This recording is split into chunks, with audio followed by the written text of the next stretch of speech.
പെറ്റ ഉമ്മയുടെ മുമ്പിൽ വെച്ചിട്ട് ഇങ്ങനെ ഒരു ആക്സിഡൻറ്റ് സംഭവിക്കുക. വേറൊന്ന് രക്ഷാപ്രവർത്തനത്തിന് ഇറങ്ങുമ്പോൾ ആരുടെ കുട്ടിയാണെന്ന് അറിയാതെ രക്ഷിക്കാൻ വേണ്ടി ചാടി ഇറങ്ങിയിട്ട് കയ്യെ പിടിച്ച് നോക്കുമ്പോൾ അത് സ്വന്തം മകളാണെന്ന് തിരിച്ചറിയുന്ന അവസ്ഥ ഒരു പിതാവിനുണ്ടാവുക. ഇതൊക്കെ നമുക്ക് ചിന്തിക്കാനോ പറയാനോ ആലോചിക്കാൻ പോലും പറ്റാത്ത അത്ര പ്രയാസമാണ്. കരിമ്പ പനയംപാടത്തുണ്ടായ അപകടത്തിൽ മരണപ്പെട്ട കുട്ടികളുടെ വീട് ഷാഫി പറമ്പിൽ MP സന്ദർശിച്ചു.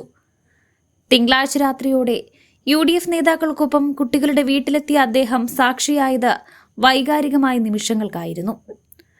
ഒരുപാട് പ്രതീക്ഷയുള്ളവരായിരുന്നു ആ രക്ഷിതാക്കൾ, പ്രിയപ്പെട്ട മക്കളെപ്പറ്റി സ്വപ്നങ്ങൾ കണ്ടവർ. എന്നാൽ ഇപ്പോൾ കാണാൻ കഴിയുന്നത് പ്രതീക്ഷ നഷ്ടപ്പെട്ട മാതാപിതാക്കളെയാണ്. അവിടെ എത്തിയ ഷാഫി പറമ്പിലിന് അവരെ ആശ്വസിപ്പിക്കാൻ വാക്കുകൾ കിട്ടിയില്ല. 4 കുട്ടികളുടെ വീട്ടിലും സന്ദർശനം നടത്തി. അവരുടെ വാപ്പയോടും ഉമ്മയോടും സംസാരിച്ചു, ആശ്വസിപ്പിച്ചു. അവരുടെ ദുഃഖത്തിൽ പങ്കുചേർന്നു. സഭാസമ്മേളനം നടക്കുന്നതിനാൽ സംഭവ ദിവസം അദ്ദേഹത്തിന് എത്താൻ കഴിഞ്ഞിരുന്നില്ല. തുടർന്നാണ് തിങ്കളാഴ്ച രാത്രിയോടെ കുട്ടികളുടെ വീടുകളിലെത്തിയത്.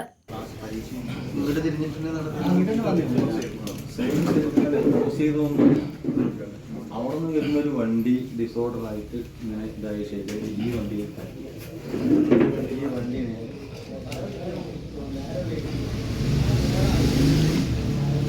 ഒരു 7 ആള് ഒരു മാല പോലത്തെ ഒരു കുട്ടി അത്ഭുതകരമായി രക്ഷപ്പെട്ടു.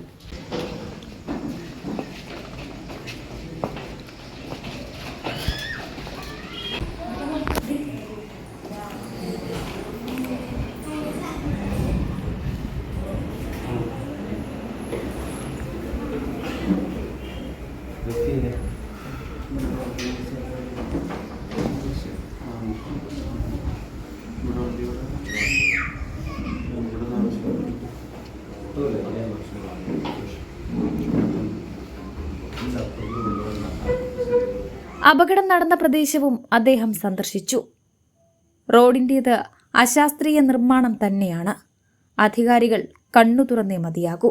ഒരപകടമുണ്ടായതിനു ശേഷം മാത്രമേ നടപടി സ്വീകരിക്കൂ എന്നുള്ള നിർബന്ധ ബുദ്ധി ഒഴിവാക്കണമെന്നും ഷാഫി പറമ്പിൽ MP പറഞ്ഞു. വാക്കിൽ പറയാനോ പറഞ്ഞറിയിക്കാനോ പറ്റാത്ത പ്രയാസമാണ് ഓരോ വീടുകളിലും അവരുടെ അനുഭവം. ഒന്ന് പെറ്റ ഉമ്മയുടെ മുമ്പിൽ വെച്ചിട്ട് ഇങ്ങനെ ഒരു ആക്സിഡൻറ്റ് സംഭവിക്കുക. വേറൊന്ന് രക്ഷാപ്രവർത്തനത്തിന് ഇറങ്ങുമ്പോൾ ആരുടെ കുട്ടിയാണെന്ന് അറിയാതെ രക്ഷിക്കാൻ വേണ്ടി ചാടി ഇറങ്ങിയിട്ട് കയ്യെ പിടിച്ച് നോക്കുമ്പോൾ അത് സ്വന്തം മകളാണെന്ന് തിരിച്ചറിയുന്ന അവസ്ഥ ഒരു പിതാവിനുണ്ടാവുക. ഇതൊക്കെ നമുക്ക് ചിന്തിക്കാനോ പറയാനോ ആലോചിക്കാൻ പോലും പറ്റാത്ത അത്ര പ്രയാസമാണ്.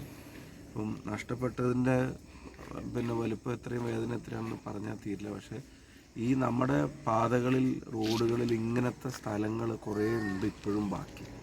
ഇനി അവിടെയെങ്കിലും ഇങ്ങനെ ഒരു 3-4 കുട്ടികൾ മരിച്ചിട്ട് ഇനി എന്താ ചെയ്യേണ്ടതെന്ന് ആലോചിക്കുന്നതിന് പകരം ഒരു സുരക്ഷാ ഓഡിറ്റ് അടിയന്തരമായി ഇത്തരം പാതകളിൽ നടത്താൻ അധികാരികൾ തയ്യാറാവണം. എല്ലാ വളവിലും ഇറക്കത്തിലും കയറ്റത്തിലും ഒക്കെ അപകട സാധ്യതകളുണ്ടെങ്കിൽ കൃത്യമായിട്ടുള്ള മുന്നറിയിപ്പുകളും വേഗം കുറക്കാനുള്ള സാധ്യതയും മഴ ഉൾപ്പെടെയുള്ള പ്രയാസങ്ങൾ ഉണ്ടാകുമ്പോൾ അതിൽ അപകട സാധ്യതയാണ്. അപ്പോൾ ഇതിങ്ങനെ ഓരോന്നും ഈ അനുഭവം കൊണ്ട് മാത്രമേ പഠിക്കൂ എന്നുള്ള വാശി ഇതിൻ്റെ ഉത്തരവാദിത്തപ്പെട്ട ആളുകളെല്ലാവരും ഒഴിവാക്കേണ്ടതാണ്. കാര്യങ്ങൾ മുൻകൂട്ടി കാണാനുള്ള സാങ്കേതിക വിദ്യ നമുക്ക് ഇന്ന് ലഭ്യമാണ്. നമ്മുടെ മുമ്പിൽ അതിനൊരുപാട് മാർഗ്ഗങ്ങളുണ്ട്. ഇവിടെ വാഹനം കൊണ്ട് സ്ഥിരമായിട്ട് സഞ്ചരിക്കുന്ന ആളുകളോട് ചോദിച്ചാൽ ഈ നാട്ടിൻപുറത്തെ കടകളിലും ബസ് സ്റ്റോപ്പിലൊക്കെ നിൽക്കുന്ന ആളുകൾ ചില ഏരിയകൾ നിരന്തരം ആക്സിഡൻ്റ് ഏരിയ ആയിട്ട് ആളുകൾ തന്നെ പറയുന്നുണ്ട്. അപ്പോൾ അത്തരം സ്ഥലങ്ങളിലൊക്കെ ഇനി അത് ആവർത്തിക്കാതിരിക്കാൻ എന്താ ചെയ്യേണ്ടതെന്ന് വെച്ചാൽ അതിനുവേണ്ടി അങ്ങ് ചെയ്ത് തുടങ്ങണം. ഇപ്പോൾ ഇനി അവിടെ ഒരു അപകടം ഉണ്ടായാലേ നമുക്ക് ഇനി അടുത്തതിനെ പറ്റി ആലോചിക്കാൻ പറ്റുമെന്നുള്ള അവസ്ഥക്കാണ് മാറ്റം വരേണ്ടത്. ഇനിയെങ്കിലും എല്ലാവരുടെയും പൊതുപ്രവർത്തകരുടെ, ജനപ്രതിനിധികളുടെ, ഉദ്യോഗസ്ഥരുടെ ഇതുമായിട്ട് ബന്ധപ്പെട്ട ഉത്തരവാദിത്തം നിറവേറ്റേണ്ട മുഴുവൻ ആളുകളും ആവർത്തിക്കപ്പെടാതിരിക്കാനുള്ള ജാഗ്രത കാണിക്കണമെന്ന് മാത്രമേ ഇപ്പോൾ പറയാനുള്ളൂ. നാടിനെ മുഴുവൻ നടുക്കിയ വാഹനാപകടത്തിൽ നിന്ന് മുക്തി നേടാൻ ആ നാട്ടുകാർക്ക് ഇനിയും കഴിഞ്ഞിട്ടില്ല.